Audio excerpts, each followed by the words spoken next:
Ahoy! Is New World's Brimstone Sands update worth playing? That is the question that I've been trying to answer over the past few weeks. I've spent tons of hours on the public test servers in order to get a good feel for a variety of different changes and can hopefully give you a conclusive answer at this point. Now, first of all, Brimstone Sands is a free update, so it being worth it is more about worth your time rather than worth your money if you already have New World. So, what is actually new with Brimstone Sands? The first one, the obvious one, is the new area that is 2 to 3 times as large as most current areas. It comes with a significantly higher amount of new content compared to a single old area. Along with that, some other zones also get an overhaul, mainly Monarch's Bluff and Everfall, as well as Windsward 2 to a lesser extent. They get a visual overhaul, but the important part that I want to focus on, and why I mentioned this earlier here, is that they get a quest overhaul. And these quests, both in these reworked zones as well as in Brimstone Sands, are significantly different from the quests that you are used to in New World. Previous quests often had you run back and forth, do a little bit of fetching and killing, and then just repeat that over and over, whereas the new quests are a lot more dynamic.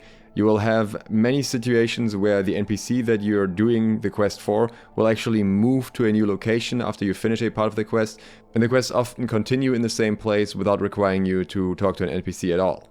The quests themselves are also a lot more varied. Of course, kill quests are still part of it, and collect quests will also never go away. But for example, in Brimstone Sands, you will notice that there are various parkour elements that we didn't really see in quests previously. There are also a ton of side quests, so if questing is something you enjoy, you'll definitely get your fill of that in Brimstone Sands. There's also a new expedition, the Ennead, which especially on mutation levels ramps up the difficulty quite significantly. The zone comes with a variety of new gatherable resources, such as sandstone or sulfur, which you get from brimstone, and some more rare materials as well that you will need for certain things. If farming is something you enjoy, you will have plenty of reason to.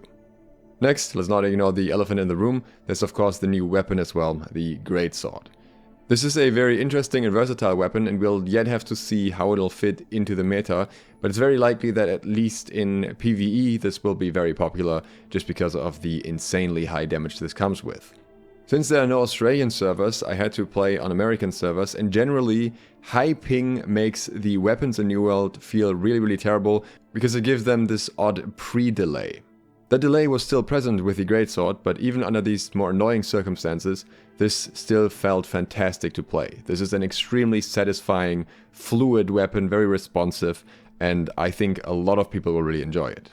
I have a lot more to say about the Greatsword in an upcoming video, so I don't want to go into too much depth here. If you'd like to see that, please consider subscribing and clicking the bell.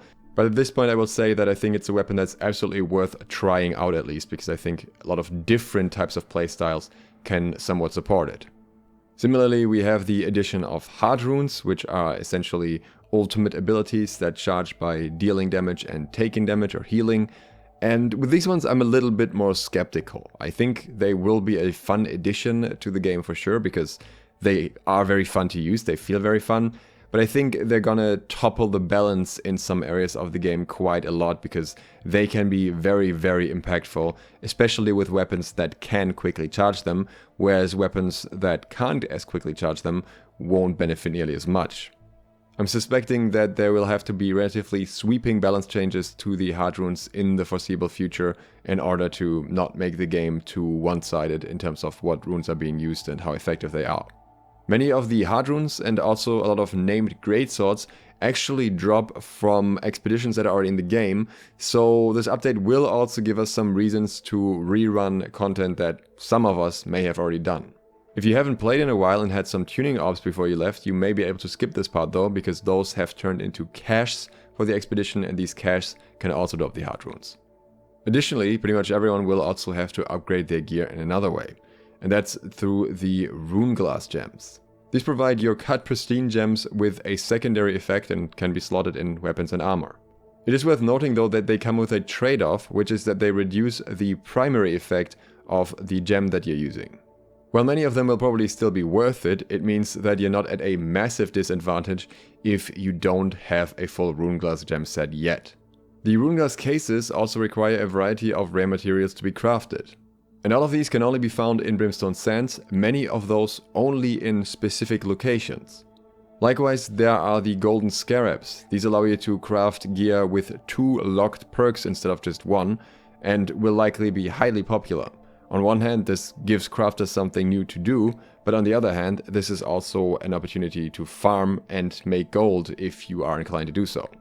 So overall, Brimstone Sands offers something for people who enjoy questing, who enjoy gathering, who enjoy crafting, and also to some degree who enjoy PvP.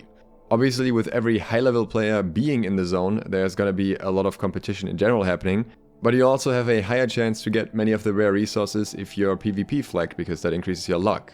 Especially golden scarabs are very rare and people will probably try and squeeze out every bit of extra luck they can get, so overall I would expect a fair bit of PvP to be happening at all times. While Brimstone Sands won't be launching with fresh servers, they will be coming shortly afterwards. The devs wanted to have this delay to make sure that any major issues and exploits won't be trickling onto these new servers. There are also things that Brimstone Sands doesn't come with. One thing that we're not getting is any significant new PvP content other than the open world PvP that Brimstone itself provides. If you haven't played in a very long time, you may not know that there are 3v3 arenas now, but other than that, PvP outside of open world is basically limited to either wars or outpost rush. What will change for the arenas is while it's still 3v3, if you're solo queuing, you are matched with and against other solo queuing players now, which should make that experience a lot better. What we're also not getting this update are the desperately needed changes to faction missions. They are in the works, the devs have talked about them, but that's not something that's coming with Brimstone Sands. We're also not getting a raid yet, as far as we know, but as I talked about in a recent video, there's a good chance that the first raid is in the foreseeable future. Mounts also won't be a thing yet, but the devs have also said that they are working on this and this is something we can expect in the future, but it's still a fair bit away. Generally speaking, I expect Brimstone Sands to be a fun time sink at least for a while, if the content that I talked about is something that appeals to you. If you're someone who just logs in for war, then obviously these changes will still affect the war, but the war, for example, won't fundamentally have changed. But when it comes to the zone itself, there are tons of different cool things to explore, and even after playing for quite a while, I did not nearly discover everything there is to find. I didn't even manage to go to all of the places. And there are definitely activities that you can do for an extended period that will keep you busy. We haven't really heard much about leaderboards lately, and we know that they are getting implemented behind the scenes at the moment, but we don't know if they will be announced with this update. It seems rather unlikely. They were on the roadmap and were supposed to be around the same time as Brimstone Sands, so I think there's a good chance we'll get them an update after or so. If they come out soon, I think that'll keep at least a lot of hardcore players entertained significantly longer by trying to speedrun things and get the highest score on the leaderboards. For me personally, especially in combination with all the quality of life changes that New World has made over the month, I think it's absolutely worth jumping back in for a bit and trying out Brimstone Sands, getting a feel for it, and seeing if it's enjoyable in the long run. I hope this overview could help you make a decision, and if you're interested in playing my New World, I will have both a in-depth Greatsword video as well as a video on how to quickly make gold with the new zone coming out very soon, so consider subscribing and clicking the bell if you'd like to see that. Thanks for watching, Duke out.